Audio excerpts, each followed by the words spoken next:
बिस्मिल्लाहिर्रहमानिर्रहीम, अस्सलाम वालेकुम। मैं हूं आपका होस्ट चौधरी इरफान ज़हीर और आपको स्पोर्ट्स ऑन में वेलकम कहता हूं। नाज़रीन, एक दफ़ा फिर आपकी खिदमत में हम हाज़िर हैं। पूरा क्रिकेट का वर्ल्ड कप आप लोगों के साथ हमने मंथ गुजारा और आज से फ़ुटबॉल का दुनिया का सबसे बड़ी स्पोर्ट्स का मेला सज चुका है कतर में और वी आर क्वाइट एक्साइटेड इसको लेके। पूरा ये हमारा आपका जर्नी रहेगा अप्रॉक्सीमेटली 28 डेज़ का। 18 दिसंबर को फ़ाइनल होगा, तो मेरा ख्याल है कि इस पर पूरा मंथ हम डिस्कशन भी करेंगे, बड़े दबंग किस्म के एनालिसिस भी लेके आएंगे आपके साथ और ये एक सफ़र हमारा डेली बेसिस के ऊपर आप लोगों के साथ चलता रहेगा। इस पर डिस्कशन करने के लिए मेरे साथ जो एनालिस्ट हैं बड़े ज़बरदस्त हैं, फ़ुटबॉल पे बहुत गहरी नज़र रखते हैं। पहले मैं तारफ़ करवाता चलूँ, मेरे राइट साइड पे मौजूद हैं इज़हार बाजवा साहब। थैंक यू इज़हार भाई, थैंक यू सो मच, बहुत शुक्रिया आपने हमें ज्वाइन किया। इंशाल्लाह पूरा मंथ आपके बड़े जो क्रिटिकल किस्म के एनालिसिस हैं उन पर आपकी राय लेते रहेंगे और उनके साथ दे रहे हैं हमारे पास शेरियार बड़ाई सर। कैसे हैं? ठीक ठाक है आप? ठीक ठाक है, थैंक यू सो मच जी, आपने भी ज्वाइन किया। बड़ी गहरी किस्म की नज़र रखते हैं और बड़े अंदर की बात भी निकाल के हमें बताते हैं, तो वो इंशाल्लाह आप दोनों से हम डिस्कशन जारी रखेंगे। मैं आज के मैच की बात करें तो इक्वाडोर ने अपने नाम कर लिया। इस पर डिस्कशन करने से पहले अपने ऑडियंस को एक पूरा प्रीव्यू देते हैं वर्ल्ड कप के लिहाज से। 4 साल के बाद इवेंट होता है और मेरा ख्याल है कि जो एनर्जी लेवल, जो इंटरेस्ट हम अपनी नेशन के अंदर भी देखते हैं, because we are cricket loving nation और पूरा साल हम क्रिकेट की तरफ चलते हैं और एक टेंडेंसी यही रहती है।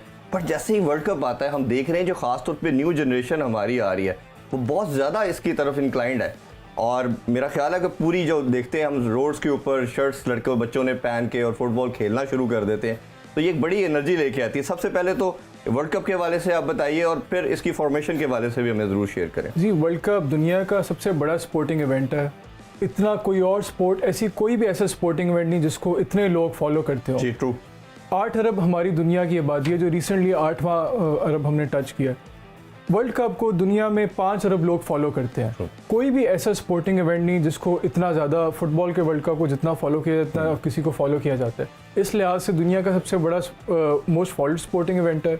इसमें दुनिया के तमाम बड़े आज़म से मुख्तलिफ टीमें पार्टिसिपेट करती हैं। कोई ऐसा बड़े आज़म नहीं, कोई दुनिया का कोई ऐसा कोना नहीं जहाँ से फ़ुटबॉल ना देखा जाता हो, जहाँ से टीम पार्टिसिपेट ना करती हो। नॉर्थ अमेरिका से भी पार्टिसिपेट करती हैं, सेंट्रल अमेरिका से भी, लैटिन अमेरिका से भी, यूरोप से, अफ्रीका से, एशिया से, और ये तमाम बड़े आज़म की पार्टिसिपेशन होती है। जिस तरह मेजर जो इनका है फीफा, इनकी फेडरेशन है, जिस एक तो ये है ही है नेशनल लेवल पे। इस तरह हर कॉन्टिनेंट की अपनी फेडरेशंस है। जिस तरह नॉर्थ अमेरिका है, उसकी फेडरेशन का नाम कॉनकाकैफ है, उसके 34 मेंबर हैं। उनकी तरफ से 3.5 स्लॉट हैं 32 में से वर्ल्ड कप के, जो इस दफ़ा यूएसए, कनाडा, मेक्सिको और कोस्टा रिका ने क्वालिफाई किया वर्ल्ड कप को। इसी तरह जब हम साउथ अमेरिका में आते हैं, साउथ अमेरिका की 10 मेंबर स्टेट्स हैं, उनकी कन्फेडरेशन का नाम है कॉनमेबोल। उसमें से 4 स्लॉट साउथ अमेरिका से को मिले हैं वर्ल्ड कप से। अगर आप नुमाइंदगी के हिसाब से देखें तो सबसे ज़्यादा रिप्रेजेंटेशन साउथ अमेरिका की है और उसकी वजह यह है कि 10 में से 4 मुल्क जो हैं वो वर्ल्ड कप खेल रहे हैं। This is a very high number, यानी 40% ऑफ द साउथ अमेरिका जो है वो 40% south America is watching is participating in this current football world cup. इसी तरह अफ्रीका की 54 मेंबर स्टेट्स हैं जिसमें इनका स्लॉट 5 है। 5 अफ्रीकन कंट्रीज़ पार्टिसिपेट करी हैं। साउथ अमेरिका से जिन्होंने इस दफ़ा क्वालिफाई किया है वो ब्राज़ील है, अर्जेंटीना है और यूरुग्वे है और इक्वाडोर है। वही इक्वाडोर जिसने अभी कतर को 2-0 से शिकस्त दी है। इसी तरह अफ्रीका से जो टीम्स पार्टिसिपेट करी हैं उसमें सेनेगल, घाना, मोरक्को, टूनीजिया और कैमरून है। यूरोप से 13 टीमें पार्टिसिपेट करी हैं। साउथ अमेरिका के बाद सबसे ज़्यादा जिस टीम की पार्टिसिपेशन है वो यूरोप से 13 टीमें पार्टिसिपेट करी हैं।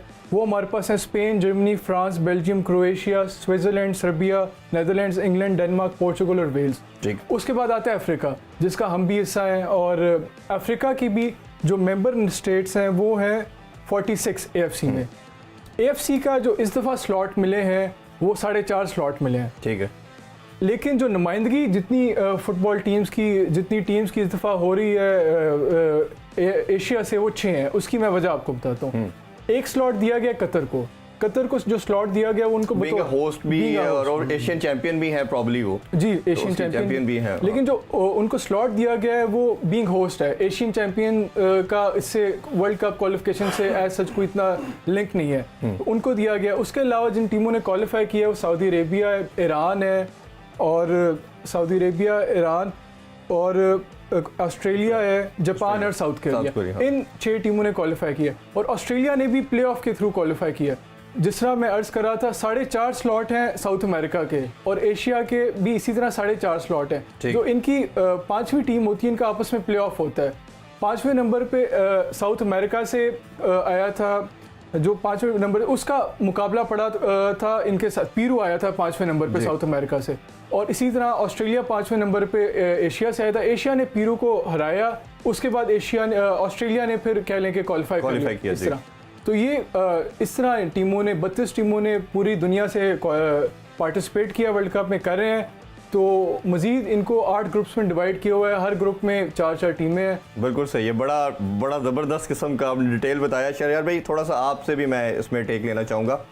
टोटल 64 मैचेस होंगे, 32 टीम्स हैं और फॉर्मेशन बड़ा सिंपल नज़र आ रहा है, लेकिन थोड़ा सा हमारे व्यूवर्स को आप इसके हवाले से बताइए कि पहले मरहले में कितना 16 टीमें आएंगी, वो थोड़ा सा उस हवाले से आप भी प्लीज़ शेयर करें। ओके, सो 8 ग्रुप्स हैं जिसके अंदर 4-4 टीम्स हैं और इसमें बड़े अच्छे मैचअप्स हमें नज़र आ रहे हैं। जिस तरह अभी नेदरलैंड्स वर्सेस सेनेगल है, ग्रुप ए के अंदर जो है वो नेदरलैंड्स है, सेनेगल है और फिर जो आपके इक्वाडोर और कतर हैं जी। अब ये डिफरेंट 8 ग्रुप्स हमारे जब बनेंगे, उसमें वो आपस में मैचेस करेंगे, उसमें जो टॉप वो जो हैं वो उसके अंदर जो है वो फिर राउंड ऑफ 16 खेलेंगे, वो थर्ड से प्रॉब्ली स्टार्ट होगा। एग्जैक्टली, और उसके बाद फिर जो है वो आपके क्वार्टर फाइनल्स, फिर सेमीफाइनल्स और फिर उसके बाद जो है वो फाइनल में हम 28 को होगा। बिल्कुल ठीक है। अच्छा, ये बिफोर हम इसको रादर प्रोसीड करें, मिडिल ईस्ट में पहली दफ़ा आना वर्ल्ड कप का, और एक तो ये इटसेल्फ कितनी बड़ी एक प्राइड चीज़ है पूरे मिडिल ईस्ट के लिए या कतर के लिए, और हमारे लिए भी कहीं ना कहीं अटैचमेंट इसकी बन गई है इधर आने से। एक तो हमारी सिक्योरिटी, मगर army is there serving there for the security purpose, और प्लस एक दफ़ा फिर से हमारे पास बहुत बड़ा प्राउड मूवमेंट है कि हमारे फुटबॉल जो है सियालकोट से ये यूज़ किए जा रहे हैं। और क्या खूबसूरत चीज़ है कि पूरी दुनिया वो मशीन मेड फुटबॉल बनाती है और हमारे हैंडमेड है, और हैंडमेड के जो एक्यूरेसी लेवल, उसकी स्टिचेस की बात करें, उसके वेट की बात करें, उसकी अंदर इतनी परफेक्शन, मेरे ख्याल दिस इज़ रियली अमेजिंग। आप दोनों का क्या इस पर टेक है? सबसे मेरे ख्याल में तो ये अभी तक जितने भी फीफा वर्ल्ड कप हुए हैं उनमें से सबसे यूनिक वर्ल्ड कप है। हाँ। 2-3 एतबार से। एक तो ये वर्ल्ड कप सबसे पहले कोई इस्लामिक कंट्री, मुस्लिम मुल्क होस्ट कर रहा है। आज तक तारीख में कोई फुटबॉल वर्ल्ड कप नहीं हुआ जो किसी मुस्लिम मुल्क ने होस्ट किया हो। तो इस एतबार से ये पहला वर्ल्ड कप है जिसको एक कोई मुस्लिम कंट्री होस्ट करी है। इसी तरह मिडल ईस्ट में भी ये पहला वर्ल्ड कप है जो होस्ट किया जा रहा है, और एशिया में ये दूसरी दफ़ा हो रहा है। पहले जो वर्ल्ड कप 2002 में हुआ था जो साउथ कोरिया और जापान ने होस्ट किया था, इस लिहाज से ये बड़ा यूनिक है। दूसरी जो इसकी बड़ी यूनिक फैक्टर है वो इस वर्ल्ड कप का ये है कि ये वर्ल्ड कप नॉर्मली जो फीफा का वर्ल्ड कप होता है जून जुलाई के महीने में होता है। आप पहुंच गए, नॉर्मली फीफा का वर्ल्ड कप जून जुलाई के महीने में होता है। उसका जो रीज़न वो ये है कि रीज़न ये पूछना चाह रहा था कि वो क्या है कि उसका रीज़न ये है कि जो FIFA world cup normally football में क्लब फुटबॉल की बहुत ज़्यादा इंपॉर्टेंस है। आप देखते हैं जो डोमेस्टिक लीग्स हैं, बड़ी यूरोपियन लीग्स हैं, इंग्लिश प्रीमियर लीग है, बंडसलीगा है या स्पेनिश ला लीगा, इटालियन सीरे है, ये सारी जो लीग्स हैं इसमें इनका जो सीज़न इस तरह शुरू होता है कि अगस्त में स्टार्ट होता है और मई में एंड होता है। ठीक है। और ज़्यादातर जो यही विंडो बचती है, हाँ, कमर्शियल पॉइंट ऑफ व्यू से देख लें या मार्केटिंग के पॉइंट ऑफ व्यू से ये विंडो बचती है जिसमें, और क्लब फुटबॉल की बहुत ज़्यादा इंपॉर्टेंस है फुटबॉल में, तो ये एक विंडो बचती है जिसमें होता है। लेकिन कतर में आप जून जुलाई में फुटबॉल तो नहीं खेल सकते। वो तो पहले 35-40 तक जो है वो टेम्परेचर पहुंच जाता है। अभी भी 35 के करीब चल रहा है, बट उस टाइम पे तो 55 प्लस मोस्ट लाइकली जाता है। तो इस एतबार से बड़ा, और इसको इन्होंने एडजस्ट करने के लिए इन्होंने नवंबर में लेके आए हैं, और ये भी तारीख में पहली दफ़ा फीफा का वर्ल्ड कप नवंबर के महीने में खेला जा रहा है। आज तक ऐसा नहीं हुआ। और एक और चीज़ बड़ा जो यूनिक है इस वर्ल्ड कप की, इसको टाइम को इन्होंने बड़ा स्क्वीज़ किया है। नॉर्मली वर्ल्ड कप की जो ड्यूरेशन होती है वो 1 महीना, 1.5 महीना, 1.25 महीना इतना होता है। आप देखें कि 64 मैच हैं, 64 मैचों को इन्होंने 28 दिन के अंदर स्क्वीज़ किया। तो आप देख लें कि कितना ये विंडो को इन्होंने स्क्वीज़ कर दिया है वर्ल्ड कप के। तो इसमें एक और बड़ी इंटरेस्टिंग चीज़ मैं पढ़ रहा था कि अभी जब ये शुरू होने थे तो इससे 1 हफ्ता पहले लीग्स के मैचेस चल रहे थे, और आपको पता है जिस तरह इजहार ने बताया कि इतनी इंपॉर्टेंस होती है, तो जो उनका एक पीएसजी का कोच है, उसने आके न्यूज़ पे आके कहा कि भाई आखिरी मैच में जो हमारे स्टार प्लेयर्स हैं, लियोनेल मेसी हो गया, नेमार हो गया, दे आर फियरफुल कि इंजरी ना हो जाए because they want to perform well in the world cup. तो अच्छा, लीग की आपने बात की, मैं सॉरी ऐड ऑन करना चाहूँगा कि आप देखें कि जो प्रिपरेशन के लिए टाइम मिला है इंटरनेशनल टीम्स को वो सिर्फ एक हफ्ते का मिला है। आप देखें 13 नवंबर तक जो यूरोप में फुटबॉल लीग चल रही थी और वो बहुत एक्सट्रीमली कम्पिटिटिव होती हैं। वो ऐसे नहीं कि हम कह लें कि इजी मैचेस होते हैं, वो बड़े कम्पिटिटिव होते हैं और फिटनेस वाइज बड़े डिमांडिंग होते हैं। तो सिर्फ एक हफ्ते में, और ये है भी टीम स्पोर्ट, इसमें आपने आपस में जलन होना है, कोऑर्डिनेशन होनी है, आपने टैक्टिक्स डेवलप करने हैं कि कैसे मिडफील्डर ने कैसे अटैकर को पास देना है, अटैकर ने किस तरफ निकलना है, मिडफील्डर ने कैसे ब्लॉक, तो उस सारी चीज़ों को सेकंड नेचर डेवलप होने के लिए टाइम लगता है। तो ये बड़ा एक अच्छा, मेरा अगला क्वेश्चन शरीफ भाई आपसे यही था, बाकी जितनी भी स्पोर्ट्स देखें, चले हम क्रिकेट के कंपैरिजन में बात करते हैं कि पहले इंटरनेशनल क्रिकेट होती है, फिर लीग का कॉन्सेप्ट आया और ग्रेजुअली वो उसकी तरफ बढ़ना शुरू हुआ। बट फुटबॉल के अंदर हम अगर हिस्ट्री देखते हैं तो ये पूरे 4 साल या इवन पास्ट के अंदर भी लीग पे ज़्यादा एम्फेसाइज करते हैं। जो इजहार भाई ने बात की, बड़ी ज़बरदस्त बात की कि वो सारे के सारा एम्फेसिस प्लेयर का भी जो उनकी कह लें कि जो फोर्स भी लगती है वो पहले ही ऑलरेडी लीग जो फुटबॉल मैचेस के अंदर लग रही है उनकी, वो भी उतनी कम्पिटिटिव है। जब इंटरनेशनल लेवल पे आके या फीफा के एम्बेट के अंदर आके जब परफॉर्म करना, वो भी उनका एक चार्म है। जैसे हम ऑफ रिकॉर्ड बात कर रहे थे कि लेजेंड बनने के लिए, आपको लार्जर देन लाइफ बनने के लिए आपको फुटबॉल का टाइटल लेना बहुत ज़रूरी है। तो ये फॉर्मेशन और ये 4 साल के बाद इवेंट के लिए इकट्ठे होना लड़कों का, तो ये ओवरऑल टीम प्रैक्टिस के ऊपर आपको नहीं लगता कि हैम्पर करती है परफॉर्मेंस को? देखिए, हैम्पर ज़रूर करती है, but these are professional athletes, और इवन दो अभी सबके लिए, लेकिन फिर भी एक लेवल प्लेइंग फील्ड बन जाती है बिकॉज सबके पास टाइम थोड़ा है, क्योंकि सब जो है वो अपनी प्रो लीग्स के अंदर जो है वो खेल रहे हैं। इसके साथ साथ हम अगर इसका थोड़ा सा हिस्टोरिकल बैकग्राउंड देखें तो लीग्स की आपने बात की ना, इंपॉर्टेंस की बात की, ये इतना इंट्रिंसिक है फुटबॉल के लिए कि ये 1800 से जब ये फुटबॉल शुरू हुआ तो तब सबसे पहले क्लब्स और छोटे छोटे शहरों के अंदर जो है वो क्लब्स बने और वो फिर आपस में खेलते थे, और फिर बाद में जाके ये एक नेशनल लेवल पे गया जब 1930s के अंदर मेरे ख्याल पहला वर्ल्ड कप हुआ। जी बिल्कुल। बट इसके साथ साथ जो इम्पोर्टेंस वर्ल्ड कप की होती है in terms of representing the country, वो तो किसी के ऊपर जो है वो ख़त्म नहीं है। वो तो एवरीवन वांट्स, जिस तरह हमारी वही बात है कि भाई Lionel Messi after winning everything he still wants that final world cup so that he can be called the best in the game. और ये मेरा ख्याल है मैं थोड़ा सा ना शरियार की बात से डिसएग्री करूंगा। ये बड़ी कंट्रोवर्सीज होती रही हैं कि बाज़ प्लेयर्स को इस बात पे क्रिटिसाइज़ किया गया कि यार तुम अपने क्लब के लिए अपनी कंट्री से ज़्यादा मेहनत भी करते हो, ज़्यादा अच्छा खेलते भी, और क्लब कैरियर को इस पे कंट्रीज के ऊपर तरजीह देते हो। उसकी वजह है जो जितने इनको कॉम्पनसेशन दी जाती है, फाइनेंशियल मॉनेटरी वैल्यूज बहुत ज़्यादा। अब जिस तरह क्रिकेट में आप देखें बाज़ ऐसे मिसालें हमारे सामने वगैरह ये वो सारा, तो बाज़ ऐसे प्लेयर्स हैं जिन पे ये तनकीद होती रही है कि यार तुम जितना अच्छा क्लब के लिए खेलते हो या जितनी जान क्लब के लिए मारते हो उतनी अच्छा तुम मुल्क के लिए नहीं खेलते। और बाज़ लोग अपने क्लब कैरियर को प्रिजर्व करने के लिए इंटरनेशनल रिटायरमेंट भी जल्दी ले लेते हैं। बिल्कुल सही कह रहे हैं, क्रिकेट में भी ऐसे होना शुरू हो गया है। तो बात फिर देन अगेन जो इन्होंने पहले कहा था कि in order to be true greats, Messi हो गए पहले हो गए या मैराडोना हो गया, तब तक ट्रू ग्रेट्स नहीं बने जब तक उन्होंने दुनिया का सबसे बड़ा इवेंट जीता। अब ये देखते हैं ये मेसी और रोनाल्डो हैं। रोनाल्डो ने भी प्रोबेबली ये कह दिया, स्टेटमेंट उनकी तरफ से आई है, अगर मैं ये वर्ल्ड कप जीत जाते हैं हम तो I will take the retirement. और मोस्ट लाइकली मेरा ख्याल है ये शायद वैसे भी उनका लास्ट वर्ल्ड कप होगा।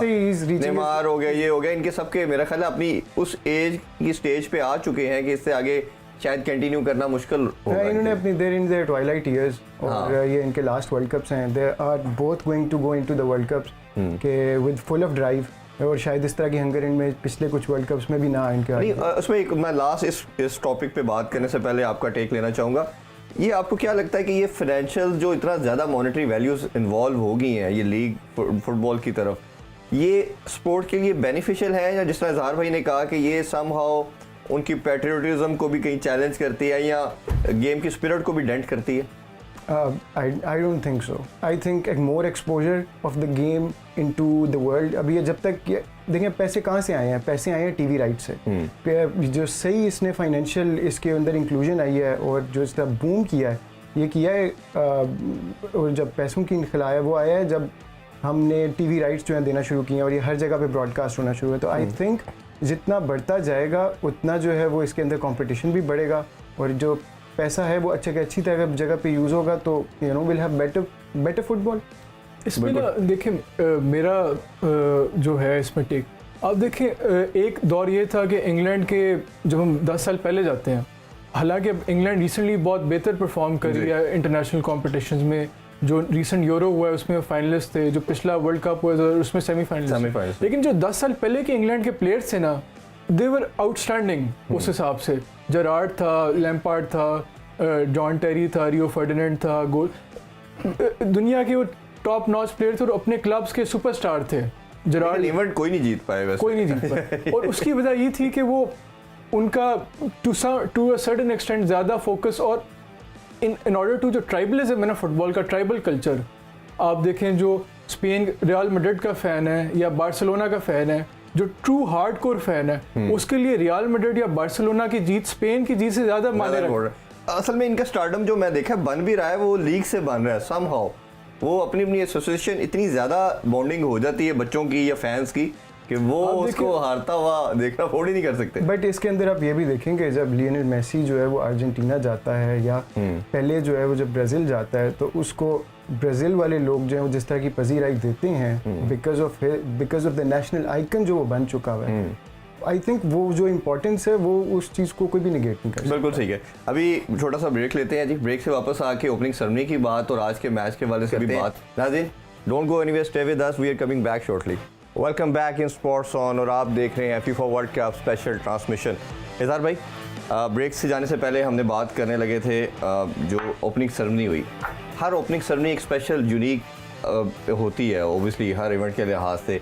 ये इसलिए थोड़ी यूनिक थी कि एक तो पहली दफ़ा किसी मिडिल ईस्ट में आई इस्लामिक कंट्री के अंदर ये वर्ल्ड कप होने जा रहा है और जिस तरह एक वीक पहले हमने एक इंट्रोडक्टरी वीडियो भी देखी जिसमें वो तलावत हो रही है और वो सारा इस्लामिक उन्होंने अपनी वैल्यूज़ शो की।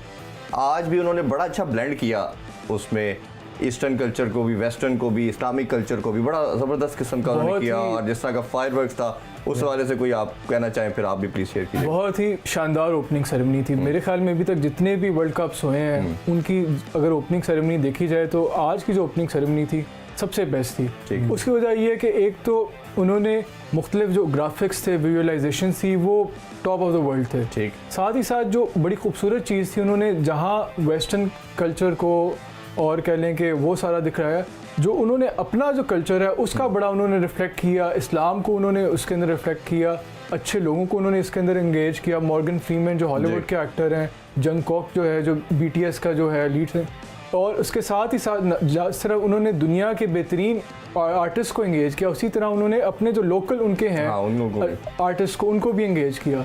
और हमारे लिए जो मेरे लिए जो इस ओपनिंग सेरेमनी का सबसे हाईलाइट थी वो ये थी कि जब उन्होंने एक वीडियो चलाई जिसमें उन्होंने अपना माजी दिखाया कि कैसे वो फुटबॉल खेल रहे थे, कैसे आहिस्ता आहिस्ता वो पूरा कंट्री सहरा के अंदर फुटबॉल खेल रहे थे और कैसे उन्होंने अब एक कह लें कि एक वो दुनिया की सबसे तरक्की याफ्ता तरीन ममालिक में शामिल हो गए और फुटबॉल का सबसे बड़ा इवेंट, फुटबॉल का नहीं सबसे दुनिया का सबसे बड़ा स्पोर्टिंग इवेंट वो होस्ट कर रहे हैं और ये बहुत ज़बरदस्त ओपनिंग है। और इसमें आप भी अपना ज़रूर पॉइंट शेयर करें और इसमें एक उनके फीफा के चेयरमैन की भी स्टेटमेंट मैं देख रहा था कि क्रिटिसिज्म हुआ वेस्टर्न की साइड से और उनका थोड़ा सा ऐसे स्टांस था कि उनको no need to talk about the eastern culture या Islamic culture, they have their own tradition. आपका क्या उस पे टेक? पहले तो ये कि देखें ओपनिंग सेरेमनी और फीफा इटसेल्फ होस्ट करना आपकी कल्चरल वैल्यूज़ आप इतने अच्छे तरीके से पोर्ट्रे कर सकते हैं। You are able to present yourself on the world stage and I think Qatar have done a fantastic job at that. जो क्रिटिसिज्म वाली बात है ये जब से इनको इन बिडिंग हुई 2010 के अंदर जब से इनको मिला है ये तब से इशू चल रहा है और ये आई थिंक इट्स वेरी अनवारंटेड और अब फाइनली जो है वो इन्फेंटिनो ने आके कहा है कि enough, let's focus on football, बाकी सारी बातें ठीक है बाद में करते रहेंगे। और उन्होंने बहुत अच्छा काम किया और ये वैसे आप देखेंगे कैसे इट हैज़ दिस पावर कि वो वैसे पॉलिटिक्स को स्पोर्ट जो है वो ट्रांसेंड कर देता है, वो ठीक बात। आप बाकी चीज़ें छोड़ देते हैं और ये पूरे के पूरे अब इसने 8 अरब लोगों को एक छत के Unite कर नीचे ले दिया। आया। और मेरा मानना ये है कि जो कोई भी स्पोर्ट्स होती है ना, ये रिलीजन से या आपकी पॉलिटिक्स से बियॉन्ड होती है, ये आपकी ऐसे ही। तमाम नेशन को, लोगों को यूनाइट करती है, जेलिन करती है। तो मेरा ख्याल है ऐसी जो कंट्रोवर्सी होती है उन पे मेरा ख्याल है कान धरना भी नहीं चाहिए, फोकस ऑन द गेम और एंजॉय द गेम। और मेरा आज जिस तरह देख रहे थे हम मैच के अंदर भी और डिस्कशन कर रहे थे कि Qatar was losing the match but उनके spectator they were enjoying the moment. या बिल्कुल वो हार रहे हैं और फिर भी cheer एंजॉय कर रहे हैं कि उनकी वो उस मोमेंट को एंजॉय कर रहे थे कि हमारे पास ये प्राइड मोमेंट है कि हम इसको अपने कंट्री के अंदर देख रहे हैं और 8 वेन्यूज के अंदर ये पूरा वर्ल्ड कप होगा। तो मेरा ख्याल है इट्सेल्फ बड़ी अचीवमेंट है, बहुत बड़ी अचीवमेंट है। मैं उन्हीं के फीफा प्रेसिडेंट की स्टेटमेंट पढ़ा था, वो कह रहा था कि अगर यूरोप ने जो पिछले 3000 साल पूरी दुनिया के साथ किया है, उसके लिए यूरोप को अगले 3000 साल पूरी दुनिया से Yes, माफी माफी मांगनी मांगनी चाहिए। चाहिए। स्ट्रॉन्ग वर्ड्स है। उसने बहुत बड़ा उसने ये बात की बात है। मांगी, बिल्कुल। तो अगर हम इसको मद्देनजर रखें थे, अगर आप किसी मुल्क में जाते हैं एज गेस्ट, तो आपके उस मुल्क के कल्चरल सेंसिबिलिटीज को रिस्पेक्ट करना चाहिए। True. अगर हम इस तरफ आए कि आप जो हमारे वैल्यूज़ हैं उनको यूनिवर्सलाइज किया जाए, वो मेरे ख्याल में जो वेस्टर्न जो डोमिनेंट है कह लें कि इस टाइम जो नैरेटिव हो रहा है, चल रहा है, उसको कह लें कि वो इस चीज़ को उसको इस चीज़ को एक्नॉलेज करना चाहिए कि हर मुल्क की अपनी कल्चरल सेंसिबिलिटीज़ हैं, तो उसको रिस्पेक्ट किया जाना चाहिए मेरे ख्याल में। अब आई बात, हम आज का मैच देखें, नो डाउट बड़ी शानदार ओपनिंग सेरेमनी थी और कतर ने पूरी दुनिया को दिखाया कि वो एक इस काबिल है कि इतना बड़ा स्पोर्टिंग इवेंट होस्ट कर सकती है। लेकिन जो मैंने महसूस किया, जो मैंने फील किया कि जो कतर की फुटबॉल टीम थी, they felt overawed by the equation. इस वजह से वो शुरू के 15-20 मिनट या 30 मिनट में उस ओकेजन से निकल ही नहीं पाए और बिल्कुल उसका ऐसा ही उन्होंने जरूरत से ज्यादा प्रेशर अपने ऊपर हावी कर लिया और वो अपनी नेचुरल गेम नहीं कर सके। चलिए इस पे अब हम लंबी डिस्कशन करते हैं, आज के मैच की तरफ अब बढ़ते हैं। एक्वाडोर, कल भी हम बात कर रहे थे 50th रैंक के ऊपर है और जो एक्वाडोर 44 पे है और वो 50th पे कतर है। एक्सपेक्टेड तो शायद समहाउ यही था कि एक्वाडोर थोड़ी सी स्ट्रॉन्ग साइड है। आपसे स्टार्ट करते हैं। अब क्या आपको बेसिक लगता है कि जिस तरह इजहार भाई ने कहा कि वो एक लिविंग इन द मोमेंट में फंस गए थे, या वो ज़्यादा, मुझे तो लगा कि उनकी जो पूरा दोनों हाफ के अंदर फिटनेस लेवल था वो बहुत ज़बरदस्त था। वो पहले मिनट से लेके 90th मिनट तक अगर आप देखें तो एक्वाडोर के जो प्लेयर्स का फिटनेस लेवल नज़र आया, बहुत ज़बरदस्त नज़र आया। सेकंड हाफ में थोड़ा कोप अप करने की कोशिश की इन्होंने, बट समहाउ वो उस तरह उनको कैचअप कर नहीं पाए। तो आप ओवरऑल क्या देखते हैं, क्या रीज़न आपको लगती है दोनों टीम्स की? देखें, जब शुरू में first half, I think the game was over by the first half, क्योंकि उसके बाद सेकंड हाफ के अंदर अगर कतर जो है वो टाइमली कोई गोल वापस ले लेता, एक गोल कर लेता, तो then the competition would have been open. फिर आपका जो 12th मैन है इनकी, वो जो ऑडियंस फैंस हैं, उसने भी एक उनको लेके चलना था, and would have been a very exciting game. By the 70th minute जब उन्होंने जो कतर ने गोल नहीं किया, तो एक्वाडोर उस टाइम पे गिवन के वो एक बड़ी अच्छी टीम है, उन्होंने जो अपना डिफेंसिव पोस्चर ले चुके हुए थे, and then they just wanted to close out the game. I would hand it to Qatar कि उन्होंने एंड पे भी 85-86 मिनट के ऊपर भी बड़े अच्छे 2 चांस बनाए, that was probably the best chance of the match. लेकिन डिस्कशन हम करते हैं, साथ साथ हाईलाइट भी देखते जाते हैं ताकि उस पर आप दोनों का पॉइंट ऑफ व्यू भी लेते रहे। इजहार भाई, हमने देखा कि 47% कतर ने पोजीशन रखी और 53 जो है वो एक्वाडोर ने अपने पास पोजीशन रखी। शॉट एंड गोल की भी बात करें तो 7 उनके हैं, 6 उनके हैं। तो समहाउ अगर वैसे स्टैट वाइज बात की जाए तो कुछ ज़्यादा डिफरेंस नज़र नहीं आया, बट जैसे शरियार भाई ने कहा कि उनकी इंटेंट थोड़ी ज़्यादा नज़र आई, वो गेम में थोड़े ज़्यादा हमें नज़र आए, उनकी पोजीशन ऑफ बॉल बड़ी बेहतरीन थी। मैन टू मैन मार्किंग की बात करें तो वो आउटस्टैंडिंग थी। आप कैसे देखते हैं? देखिए, इसमें ना नो डाउट अगर स्टैटिस्टिक्स को सिर्फ देखें, पोजेशन का भी सिर्फ 4-5% का फ़र्क है, शॉट्स ऑन टारगेट देख लें या शॉट्स ऑफ टारगेट देख लें, कोई ज़्यादा फ़र्क नहीं इसमें। जो चीज़ नज़र आ रही है हमेशा पोजेशन इन इटसेल्फ फुटबॉल में जो मिडफील्ड को डोमिनेट करना बड़ा इंपॉर्टेंट। जो चीज़ एक्वाडोर ने की, एक्वाडोर के जो आउटस्टैंडिंग मिडफील्डर है इस मैच में, वो थे कैसाडो और मेंडेज जी। इन दोनों ने मिडफील्ड को डोमिनेट किया।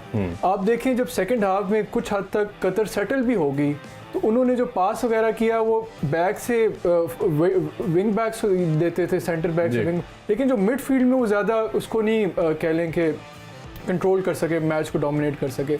और आपको थोड़ा अगर हम in terms of fitness levels भी देखें एक्वाडोर का फिटनेस लेवल कतर से बहुत ज़्यादा हमें नजर आया था। उनका जो क्लोज डाउन, उन्होंने स्पेसेस को क्लोज किया। आप कोई ऐसा वो उनको फ्री रन नहीं दिया गोल पे। ऐसे और ही। जो कतर के जो एक्वाडोर के मेरे ख्याल में जो आउटस्टैंडिंग प्लेयर है वो उनके राइट विंग प्रेशियाडो, एनर वेलेंसिया तो है ही है। डिफेंडर भी बड़े जबरदस्त रहे, उन्होंने बड़े 2-3 सेव भी बड़े अच्छे गोल एनर किए। वेलेंसिया तो है ही हैं। हाँ। उनके नो डाउट जो पेनल्टी इतना कूल, इतना काम हेड से उन्होंने कैसे गोलकीपर को रॉन्ग फुट किया और बहुत ही वो बड़ा कह लेंगे एनर वेलेंसिया के वाले से आप भी थोड़ा बताइए कि किस तरह एक ऐसे कैप्टन करना और इतने बड़े स्टेज के ऊपर आके प्लेटफॉर्म, वर्ल्ड कप जैसे प्लेटफॉर्म पे आके जब पेनल्टी लगाते हो, उनकी बॉडी लैंग्वेज और जिस तरह उन्होंने पहले पेनल्टी के ऊपर गोल किया फिर हेडर के साथ किया, पूरी परफेक्शन नजर आई उनकी बॉडी के अंदर भी, उनकी गोल स्कोरिंग के अंदर भी, उनकी overall as a man of the match उसको कैसे रेट करते हैं आप? उसने एनर वेलेंसिया ने आज एक कैप्टन्स की जो है ना वो उसने दिखाई है अपनी गेम। शुरू में ही जो है वो उसने जब उसको शुरू में पेनल्टी मिली है तो गोल ऑफसाइड भी हम देखते हैं जी, साथ साथ उस पर भी डिस्कशन करते हैं। हाँ, ये चलिए यहाँ से शुरू करते हैं। हाँ। ये शुरू में ही जब गोल इसको मिला है, जब उसने ऑफसाइड डिक्लेयर कर दी, गोल डिस्क्वालीफाई कर दिया गया था ये। Yes. अच्छा, एक हाँ, किस्म ठीक है। एक तरह से एनर वेलेंसिया ने 3 गोल तीन गोल किए, एक yes. जो उसका और 17 मिनट के अंदर ही 3 कर दिए थे उन्होंने। 3 मिनट के अंदर ही वो 3 दफा ball back of the net पहुंचा चुका जा चुका। तो नो डाउट जो है एक्वाडोर डिजर्व और बाद में ऑफसाइड डिक्लेयर करने के बाद उनका एक वापस हो गया। और मेरा ख्याल है जिस तरह का उनका जो एनर्जी लेवल था और जिस तरह की बॉडी लैंग्वेज है कैप्टन, क्योंकि कैप्टन अगर आपका इस तरह की परफॉर्मेंस देता है पूरी टीम खड़ी हो जाती है, और किसी भी स्पोर्ट्स में हम देखते हैं। तो जिस तरह का एनर वेलेंसिया ने एक खूबसूरत तरीके से दोनों को एग्जीक्यूशन की और जिस तरह वो पूरी टीम को लेके चल रहे थे, वो एक बड़ा आउटस्टैंडिंग किस्म का था रोल। देखें जो उसने पेनल्टी ली है, कमाल पेनल्टी ली। आप देखें, आप कतर के खिलाफ वर्ल्ड कप खेल रहे हैं, हाँ। पहला वर्ल्ड कप है, प्रेशर मैच है, और यकीन माने ये इन दोनों के लिए डू और डाई मैच था। ऐसे ही है। इस ग्रुप ए को अगर हम थोड़ा ज़्यादा एनालाइज करें, सेनेगल और नेदरलैंड्स दे आर फेवरेट्स। इनकी जो क्वालिटी ऑफ टीम है वो ऑन पेपर एक्वाडोर और कतर से बहुत बेहतर है। तो अगर इनमें से कोई टीम का चांस है क्वालिफिकेशन, तो उनके लिए मस्ट विन मैच था और मस्ट नॉट लूज मैच था। अगर जो टीम अगर अब जिस तरह कतर आज लूज कर गई है, इनके लिए अब क्वालिफाई करना बहुत ज़्यादा मुश्किल हो गया। तो इस मस्ट विन मैच में इतने प्रेशर में होम क्राउड, अवे क्राउड, जब कतर का एक जो क्राउड प्रेशर को फेस करते हुए उन्होंने जो पेनल्टी ली और इतना कूल लिया है, वो उसको क्रेडिट जाता है। बिल्कुल ठीक। उसके बाद जो अपॉर्चुनिटी मिली है, हेडर जो उन्होंने किया है, उसमें वही मैं फिर बात करूंगा प्रेशियाडो की, जो उनका राइट बैक था जी।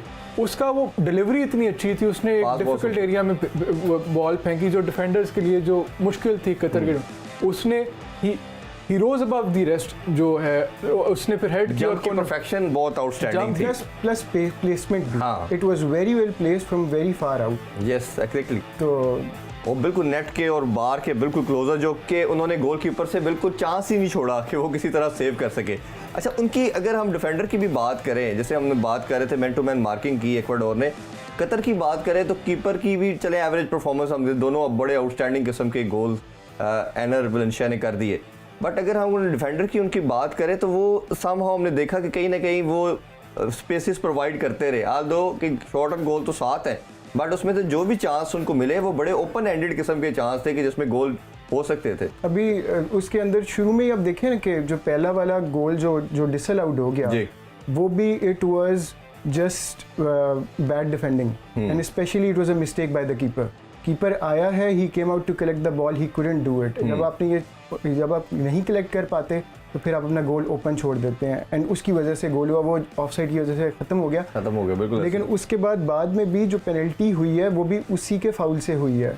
जब 31 मिनट के अंदर जब वो पास किया है, थ्रू बॉल गई है, तो एनर वेलेंसिया ने बॉल को जो है वो he took it to the left जी, और फिर उसका जो है वो हैंड लगा है और वहाँ से जो है वो पेनल्टी मिली है। तो आई थिंक उनको कतर को जो है वो डिफेंडिंग के ऊपर काफ़ी क्वेश्चन मार्क्स होंगे। और उसमें एक और चीज़ भी एक्वाडोर के हवाले से हमने देखी कि जिस तरह उन्होंने शुरू में पूरा अटैक किया, अटैकिंग मोड पे थे, और जिस तरह उन्होंने पहले 20 मिनट के अंदर 2 गोल करने के बाद, अगर हम जैसा बात कर रहे थे कि कतर ने आपस में काफ़ी फाइट बैक की कोशिश की, काफ़ी स्ट्रगल भी की, और सेकंड हमें थोड़े कंपोज भी नज़र आए।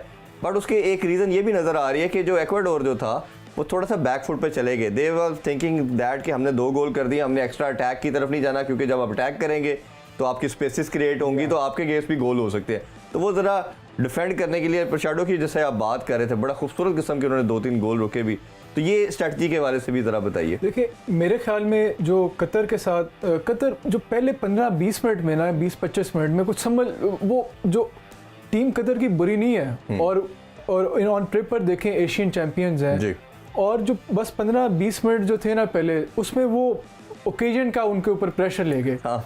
आप देखेंगे सेकंड हाफ में उनकी बड़ी कंपोज परफॉर्मेंस थी, और जो इस कतर का जो स्टाइल ऑफ प्ले है वो यही रखते हैं, बैक पे टाइट रखते हैं अपने आप को और काउंटर अटैक पे गोल करते हैं। लेकिन जब आप काउंटर अटैक पे एज अ टीम रिलायंट हो और जब आप शुरू में नीचे लग जाएं तो फिर आपके लिए मसला होता है, और वो एक दफा नीचे नहीं लगे, डबल 2 गोल पड़ फाइट बैक की कोशिश की उन्होंने।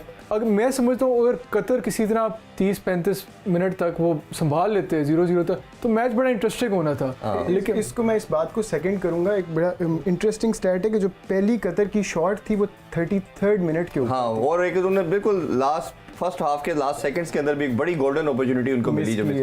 अच्छा, इसमें शहयार भाई ये भी बताइए, एक तो बेसिक क्या पॉइंट लगता है जिसपे वो मैच लूज करके हाल दो, कि आप ऑलरेडी बता चुके कि पहले 15-20 मिनट में 2 गोल कंसीड करवा लेना, एक तो ये बहुत बड़ी रीज़न थी।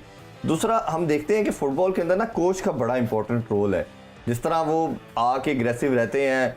हमने देखा कि कतर का जो कोच था वो जैसे ही सेकंड हाफ का स्टार्ट हुआ, आफ्टर 5-10 मिनट उनकी बॉडी लैंग्वेज वो बिल्कुल अपना आप छोड़ गए और बड़े ज़्यादा वो कंफ्यूज और अपसेट नज़र आए।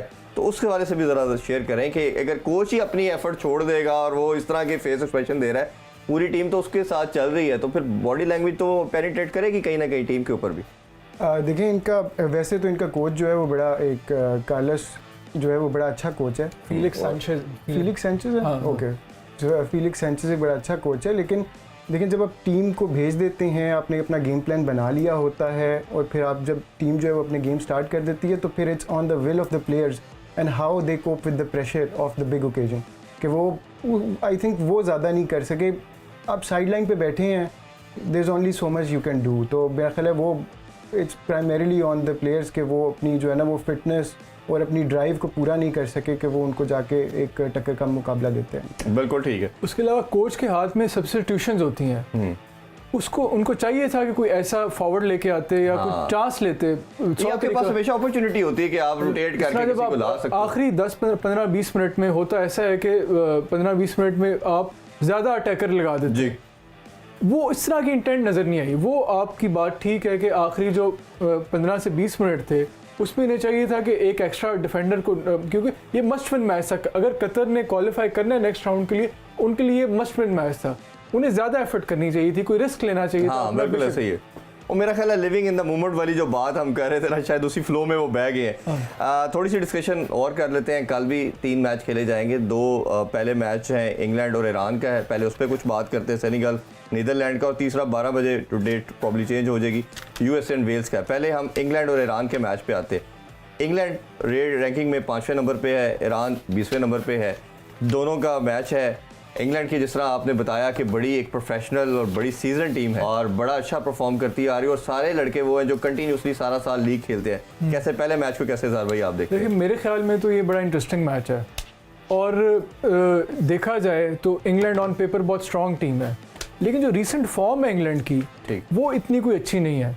जो यूएफए नेशंस लीग के जो जितने भी लास्ट मैचेस हुए हैं, यूएफए नेशंस कप, उसके जितने भी लास्ट मैचेस हुए हैं इंग्लैंड हार है। ठीक है। जबकि ईरान की जो अपवर्ड ट्रेजेक्ट्री है, वो जो ये है एशिया कप, उसके सेमीफाइनलिस्ट है जी, जो लेटेस्ट हुआ है, और इनका डिफेंस बहुत स्ट्रॉन्ग है।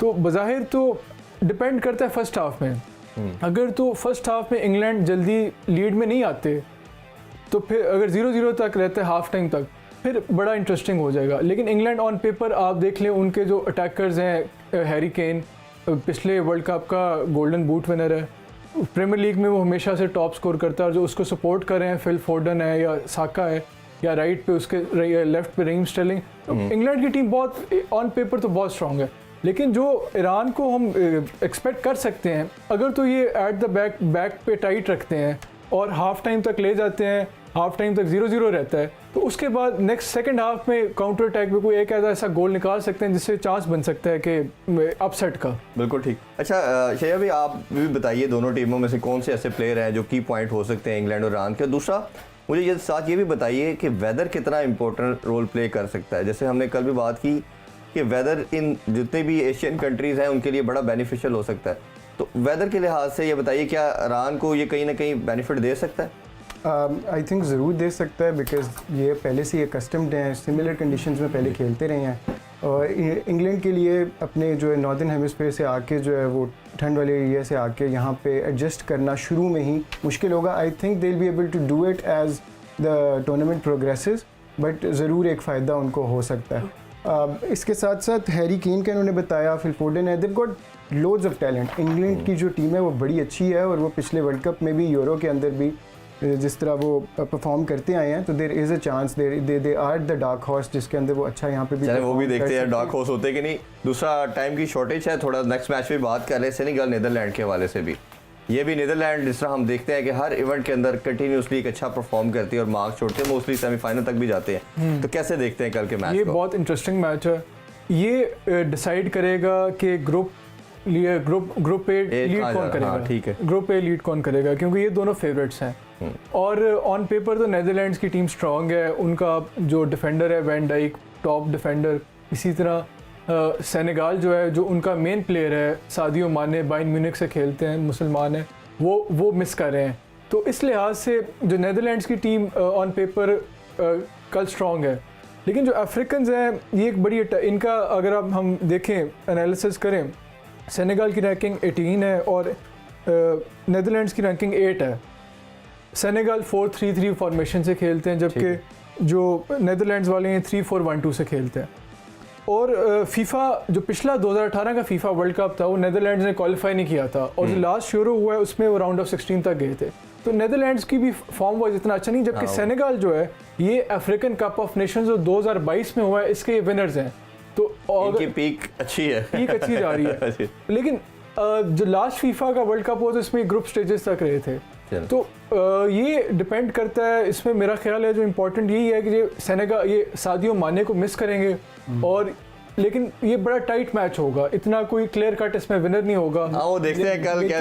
लेकिन नेदरलैंड्स इस साल 2022 के अंदर अभी तक उनको डिफीट नहीं हुई।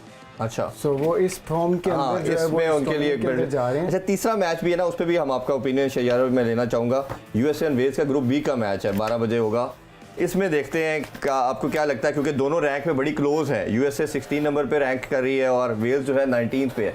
तो इस मैच को कैसे देखते हैं? मुझे तो लगता है बड़ा तगड़ा किस्म का मुकाबला होने जा रहा है। I think this is going to be a very good competition. दोनों जो है वो वाकई अपने का जिस तरह बिल्कुल क्लोजली लिंक्ड हैं। यूएसए जो है वो अपने डायरेक्ट क्वालिफिकेशन करती है और बड़ी अच्छी टीम है, और वेल्स जो है उसने भी ऑस्ट्रिया को भी जो है ना और यूक्रेन को प्लेऑफ्स जो है वो हरा के वो इस टूर्नामेंट के अंदर आई थी। तो I think it's going to be very very good match. Wales 64 साल बाद वर्ल्ड कप के लिए क्वालिफाई किया वेल्स ने, तो दे विल बी मोर हंग्री। उसकी वजह ये है कि लास्ट टाइम ये 1958 में इन्होंने वर्ल्ड कप के लिए क्वालिफाई किया, इतना लंबा वेट, बहुत लंबा गैप है। तो और वेल्स की जो टीम है, आप गैरेथ बेल देख लें, बड़ा आप कह लें कि आउटस्टैंडिंग टॉप टॉटनहम के लिए खेलते हैं, बड़े फ्लेयर प्लेयर है, एरन रैमजे है उनके पास। इसी तरह मेरे ख्याल में मैं तो वेल्स को समझता हूँ कि ये बाजी ले जाएंगे। चले, ये तो फिर कल के तीनों मैचेस के बाद हम देखते हैं कौन से विक्टोरियस रहते हैं, और फिर हम इंशाल्लाह नेक्स्ट अपनी जो एपिसोड होगी उस पर डिस्कशन करेंगे कौन विक्टोरियस है, और ग्रुप स्टेजेस के ऊपर फर्दर डिस्कशन भी करेंगे, ग्रुप पे क्या क्या पोजीशन बनती है। नाज़रीन, अभी इजाज़त लेते हैं जी, आप दोनों से भी बड़ा मेरा ख्याल है इन्फॉर्मेटिव किस्म का सेशन हमारा रहा, और हमारे व्यूवर्स को भी होपफुली पसंद आया होगा। अपना फीडबैक जरूर दीजिएगा। इंशाल्लाह मुलाकात होगी नेक्स्ट वीक। अपना ख्याल रखें। अल्लाह हाफिज़।